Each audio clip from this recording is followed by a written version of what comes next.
Hello मेरे 11वीं class के स्टूडेंट्स। जो कि आज की वीडियो है ये हमारी सोलर रेडिएशन सौर विकिरण के बारे में है।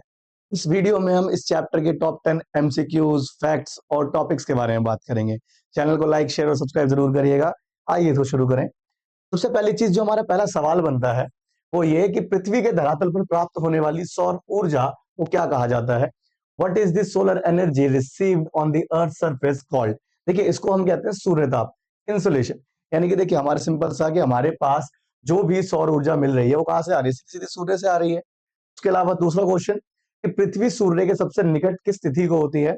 On what date is the earth closest to the sun. देखिए क्लोजेस्ट की अगर हम बात करें तो ये हमारा रहता है 3 जनवरी को, और इस इंसिडेंट को हम कहते हैं उपसौर या फिर पेरिहेलियन। उसके अलावा नेक्स्ट अगर हम बात करते हैं तो हमारे पास जो अगला सवाल रहता है वो रहता है पृथ्वी सूर्य से सबसे दूर कब होती है। On which date is the earth farthest from the sun. देखो जब हम दूरी की बात करेंगे तो ये 4 जुलाई है, इसको हम एपिहीलियन कहते हैं, अपसौर कहते हैं। अब एक चीज समझिएगा कि अगर हमारे पास अर्थ है, ठीक है, उसके बाद हमने ये मान लिया कि हमारे लिए सन के इर्द गिर्द हमारी अर्थ की ऑर्बिट है, तो जब हमारे लिए अर्थ सबसे दूर है, ये वाला इंसिडेंट, इसको हम बोलते हैं हीलियन या फिर अपसौर। और दूसरी तरफ जब अर्थ सूर्य के बहुत ज्यादा करीब होती है तो ये हमारे लिए होता है उपसौर, पेरिहेलियन। देखिए बस याद रखिएगा, पास वाला अगर आपने याद रख लिया उपसौर यानी कि ऊपर है, तो बस यही आपके लिए बन जाएगा आंसर। अगर पृथ्वी सबसे पास है सूर्य के तो उसको उपसौर बोलेंगे, पेरिहीलियन बोलेंगे। और पृथ्वी सूर्य से बहुत दूर है तो उसको हम बोलेंगे एपहीलियन या फिर अपसौर। इतनी बात क्लियर है।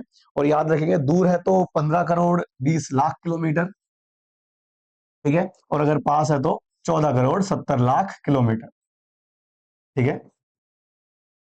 उसके अलावा नेक्स्ट अगर क्वेश्चन में बात करें, किसी वस्तु के गर्म होने पर उसकी गर्मी का क्षैतिज दिशा में स्थानांतरण, क्षैतिज दिशा मतलब हॉरिजॉन्टल यानी कुछ इस तरह, ठीक है, जो उसकी हीट भागती है अलग अलग, इसको हम क्या कहते हैं, तो इसको हम कहते हैं अभिवहन, एडवेक्शन।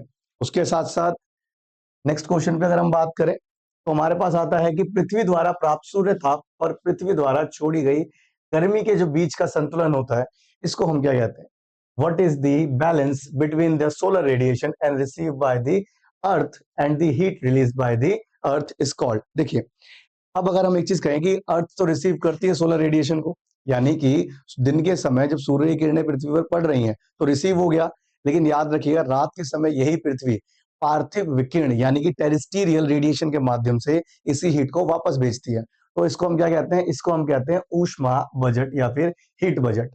उसके साथ साथ सौर विकिरण का वह भाग जो बिना पृथ्वी को गर्म किए अंतरिक्ष में वापस परिवर्तित हो जाता है, क्या कहलाता है।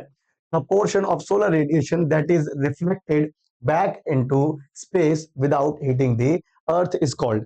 देखिए पहली बात इसको हम कहते हैं एल्बिडो। एल्बिडो का मतलब समझिएगा, अगर आपने अपनी प्रीवियस क्लासेस में एक कलर का प्रिज्मा पढ़ रखा है जिसके अंदर हर कलर की अपनी अपनी कैपेसिटी होती है कि वो कितनी हीट अब्सॉर्ब करेगा। जैसे व्हाइट कलर है वो सबसे कम हीट अब्सॉर्ब करता है, तो इसी तरह हमारे आसपास जितनी व्हाइट चीजें हैं उस पर जब सूर्य की किरणें पड़ती हैं एनवायरनमेंट में तो वो वापस रिफ्लेक्ट कर देती हैं, और इस इफेक्ट को हम कहते हैं एल्बिडो इफेक्ट। उसके साथ साथ ऊंचाई बढ़ने के साथ साथ तापमान घटने की दर को क्या कहा जाता है। यानी कि एक सिंपल सा रूल कि जैसे जैसे अगर आप ऊपर जाते जाओगे, अगर यहाँ पर 10 डिग्री का टेम्परेचर है, ठीक है, और जैसे जैसे ऊपर जाते जाओगे 10 डिग्री धीरे धीरे क्या होता जाएगा, कम होता जाएगा, और ऊपर जाते जाते 6 डिग्री सेल्सियस भी हो सकता है। और इसको हम क्या कहते हैं, इसको हम कहते हैं सामान्य ह्रास दर, नॉर्मल लैप्स रेट। यानी कि ऊंचाई के साथ आपका तापमान घटता है, ये बेसिक और सर्वमान्य नियम है। उसके साथ साथ नेक्स्ट पे अगर हम बात करें तो ऊंचाई बढ़ने के साथ अगर तापमान घटने की बजाय, समझिएगा, अगर तापमान घटने की बजाय बढ़ रहा है तो इसको हम बोलेंगे तापमान का व्युत्क्रमण, इन्वर्जन ऑफ टेम्परेचर। उसके अलावा नेक्स्ट रहता है कैटोबैटिक पवन किसे कहा जाता है। इसको हम कहते हैं कि पहाड़ी घाटियों में ठंडी हवा का नीचे उतरना, ठीक है, जो हमारे पास हिली वैलीज है अगर वहां पर जो ठंडी हवा है वो नॉर्मल से नीचे की तरफ आती है, जिसे हम घाटी समीर भी कहते हैं, वैली ब्रीज भी कहते हैं, इन्हीं हवाओं को हम लोग कैटोबैटिक विंड्स भी कहते हैं। उसके बाद लास्ट हमारा बचता है कि सामान्य तापमान वाले स्थानों को मिलाने वाली काल्पनिक रेखाएं, इनको क्या कहते हैं, तो ये होती है हमारी समताप रेखाएं यानी कि आइसोथर्म्स। देखिए हमारे पास कुछ अलग अलग चीजें हैं, जैसे हमारे पास एक दिखते हैं कि हाइट के साथ टेम्परेचर क्या हो रहा है, घट रहा है, तो हमारे लिए सामान्य ह्रास दर है, ठीक है, जैसे कि ये वाला था, ठीक है, सामान्य ह्रास दर, नॉर्मल लैप्स रेट। नियम है कि हाइट बढ़ेगी तो तापमान घटेगा। लेकिन अगर आपको पता हो तो वायुमंडल में समताप मंडल है, वहां पे हाइट बढ़ने के साथ साथ आपका तापमान भी बढ़ना शुरू हो जाता है। तो उस चीज को हम कहते हैं, वहां पे नियम टूट रहा है, तो इस नियम को टूटने को हम कहते हैं तापमान का व्युत्क्रमण, यानी कि इन्वर्जन ऑफ टेम्परेचर। ठीक है। उसके अलावा आप इसकी जितनी भी पीडीएफ हो सकती हैं अपने पास पड़ी हुई नोट्स वगैरह एक सेल्फ रूप में आप बनाइए। बाकी मिलते हैं नेक्स्ट वीडियो में।